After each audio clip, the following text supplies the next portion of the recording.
Here are two very capable Kresge sales ladies, Ruth Kelly on the left and Jane Myers.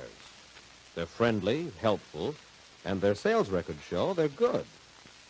Now, one sales lady, Ruth Kelly, gets a lot more, a bigger kick out of her job than Jane does.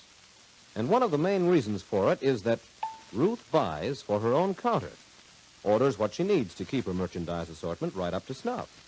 Naturally, that makes her job a lot more interesting, more fun. Now, with Jane, she'd like to order for her own counter, but she doesn't quite know how to go about it. She does a good job buying for herself and for things for the house, but she thinks that counter buying might be different.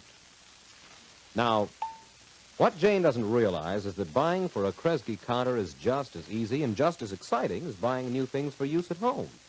And it's done in very much the same way. For example, at home, when Jane gets ready to shop for groceries, she does what most of us do, makes out a shopping list. She checks over the items usually needed from the store. Butter, let's see, does she need butter? Jane looks to see how much butter is on hand. She thinks about whether or not this is enough to last until she goes shopping again.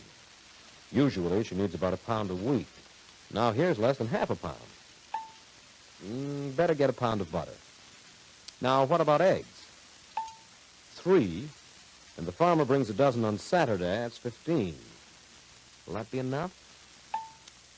Jane remembers that the Wilsons are coming for dinner, and Bill's folks will be over on the weekend. She'd like to make an angel food cake. Oh, thinking it all over, Jane decides she'll need at least a dozen and a half eggs. Okay. She has 3. She'll get a dozen from the farmer. That's 15. Needs about a dozen and a half. Better order half a dozen more. There it is, half a dozen eggs. And so Jane goes right through the shopping list, item by item. Simple? Sure. And each item is ordered the same way. She counts the number on hand, first of all. Then the number on order, like the eggs the farmer will bring in on Saturday. And she estimates the number she needs until she goes shopping again. The difference tells her how many to buy. That's easy as 1, 2, 3. Now then, Jane could buy for her counter if she just figure out a shopping list the same as she does at home. In fact, it's even a little easier. Let's watch Ruth to see how easy counter ordering really is.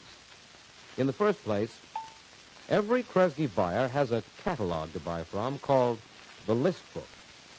This book is made up in our Detroit office and lists all the items needed for each department. The list book names the suppliers of each item and gives the cost and selling price. In this way, Ruth gets all the facts plus a ready-made shopping list. Now, in addition to the list book, Ruth has her weekly stock report to help her keep the number of out-of-stock items as low as possible. The checking points beside each item give her an idea of their selling importance. As an example, Talon slide fasteners, number 336, are worth 3 times as many points, 18, as number 220, which has a value of 6 points. So, if number 336 goes off sale, it means that 3 times as many points, and therefore 3 times as many sales, will be lost, as when 220 runs out. With all these things to help her, the list book, weekly stock report, and her order blank, Ruth is ready to start. She knows when this job should be done by the store buying schedule. Each store has a regular schedule showing the week that each department is bought. And, of course, being ready to order on time keeps the stock coming in when it's needed. Now, to see how the plan works, first, find out what's on hand.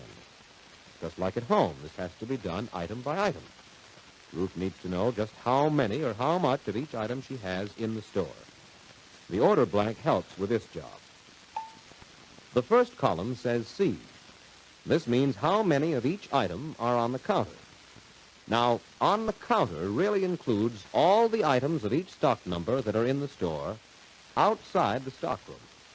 Again, it's just like at home. Maybe there's jelly in the refrigerator, in the cupboard, and on the table. Well, before we know how much jelly is on hand, we have to check all the places where jelly is kept. Same way in the store. To find the total count on an item, Ruth checks the top of the counter, the understock, the windows, back sections, and duplicate displays, all the places outside the stockroom where the item may be found. When she finds the total, she places the count, say 3 dozen, in the column headed C for the item she's been counting. 3 dozen on hand outside the stockroom. All items, of course, aren't counted in dozens. The measurements differ. Ribbon counts in reels of pieces. Candy in cases. Records are onlys. 7 only or 10 only. Wood screws by the gross. Tissue by the hundred. Thread in boxes and combs by the dozen, to name some common ones. Ruth can tell the right measure to use from the order blank. Okay, we have the counter on hand. Next, Ruth counts the total items of the same kind and number in the stockroom and writes the correct number, say 1 dozen, on her order blank under the column marked SR, stockroom. 1 dozen in the stockroom. Now, with 3 dozen taken as counter stock, plus the 1 dozen in the stockroom, the total OH, or total on hands in the store for the item, is 4 dozen. Well, now comes one of the most interesting parts of the ordering job. Ruth places her order blank on the list book, like this, exactly even item for item. She notices that 30 days ago, there were 9 dozen on hand. Today, she's counted a total of 4 dozen on hand. How many have been sold then in the last 30 days? That's right, 5 dozen. So Ruth places the figure 5 in the last column, marked 30-day TO, turnover. The difference in the amount on hand 30 days ago and now shows they've sold 5 dozen. Now, Ruth checks the on-order column. 2 dozen are already on order, but not received according to her records. This means that she'll have a total on order and on hand of how many during the next 30 days? She has 4 dozen total on hand, plus 2 dozen on order. So she'll have 6 dozen total on order and on hand for the next 30 days. Okay, now figuring just 30 days ahead isn't quite enough. Allowance has to be made for delivery time. To be sure that stocks are kept complete, Kresge sales ladies figure 60 days ahead, like this. The 30-day turnover, or the number sold during the last 30 days, is 5 dozen. Now, at this rate, how many will Ruth be apt to need for 60 days, or twice as long?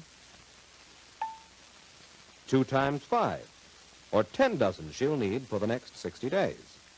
And she has 6 dozen on order and on hand right now. So the question is, how many more should she order? That's right, 4 dozen. With 6 on order and on hand, and 10 needed, she has to order 4 dozen. And so the job's complete for the ordering of that item. Easy? Sure. But fun, too. Ruth gets a kick out of doing such a good job of ordering so that her counter is ready to supply the customer's needs at all times. And by the way, when a girl like Ruth learns to buy the way Kresge experts buy, she gets mighty valuable training and experience. She not only is better on her job, but more than that, she learns, just as Jane can and just as you can, she learns facts about buying that will help her plenty, just as long as there's buying to be done for her home, herself, or on a buying job. Yes, it's a big step forward when you learn to buy the way the experts buy for Kresge's.